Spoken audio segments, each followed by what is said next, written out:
आज देखंतु आपणक पई आउ गुटिए मु नुआ इनफॉरमेशन नहीं आछि। देखंतु जो मानकर बैंक अकाउंट रही से मानक पाखक जहाँकि आरबीआई तरफ अर्थात रिजर्व बैंक ऑफ इंडिया तरफ एमती गोटे गोटे जहाँकि मेसेज आसी आपणकर जो व्हाट्सएप रही से व्हाट्सएप को आरबीआई तरफ एमती गोटे गोटे जहाँकि एसएमएस करा जाउची।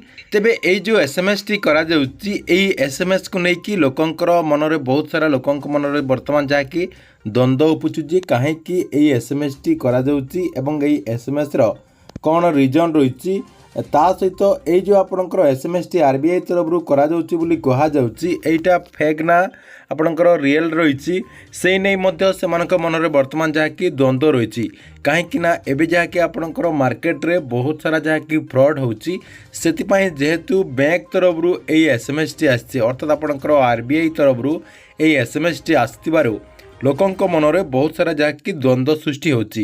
तेबे देखंतु एई एसएमएस टी काहेकि करा जायची एई एसएमएस रो मेन रीजन कौन रही एवं एई एसएमएस को नहीं कौन सत्यता रही आपनको मु एई वीडियो माध्यम रे जणेदेबी जहाँकि आपण माने एई वीडियोटी को शेष पर्यंत देखिला परे से नहीं पूरा इनफॉरमेशन जानी परिबे। सेतिपाई वीडियोटी को बिना स्किप करके शेष पर्यंत देखंतु।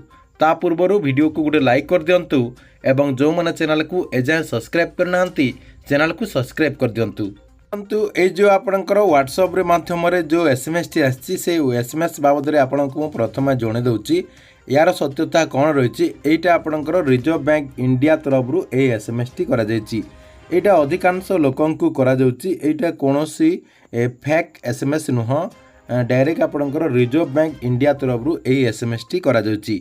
जेहेतु फेक इनफॉरमेशन टी आपण मानकु दिया जाय नाही ताहले आपण मानकु एही अपडेट टी को मध्य निहाती जानिबा पई पड़िबो। जो मानकर बैंक अकाउंट रही से मानकु एही एसएमएस टी करा जायछि अर्थात जो मानकर बैंक रे आपणकर मोबाइल नंबर टी लिंक रही सेही आपणकर व्हाट्सएप नंबर रे एही आपणकर एसएमएस टी आछि। तेबे देखंतु एही एसएमएस टी जो करा जायछि एही एसएमएस टी आपणक पई कौन अपडेट टी रही देखंतु ए एसएमएस रे आपण मानक पई कौन अपडेट दिया जायछि।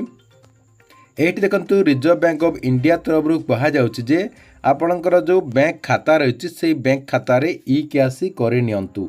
आपणक बैंक खाता सक्रिय रखिबा पई दया करी EKYC करंतु। जदि आपणकर EKYC हेइ नाही ताहले आपणको EKYC करबा पई पड़िबो। देखंतु EKYC करबा पई कोन सब डॉक्यूमेंट लागबो तारी मध्ये एठी आपणकर अपडेट होईछि एवं केउ जगार आपण EKYC करि पारिबे से नहीं मध्य आपणकर अपडेट होईछि। निकटतम बैंक शाखा किंबा आपणक ग्राम पंचायत रो जो कैंप करा जिवो से कैंप रे आपण जाईकी EKYC टी को करेई पारिबे। ता सहित देखंतु एठी आपणकर गुटे बैनर मध्य जहाँकि पोस्ट करा जाईछि एई बैनर मध्य आपणको मु देखंतु देखे दउछि।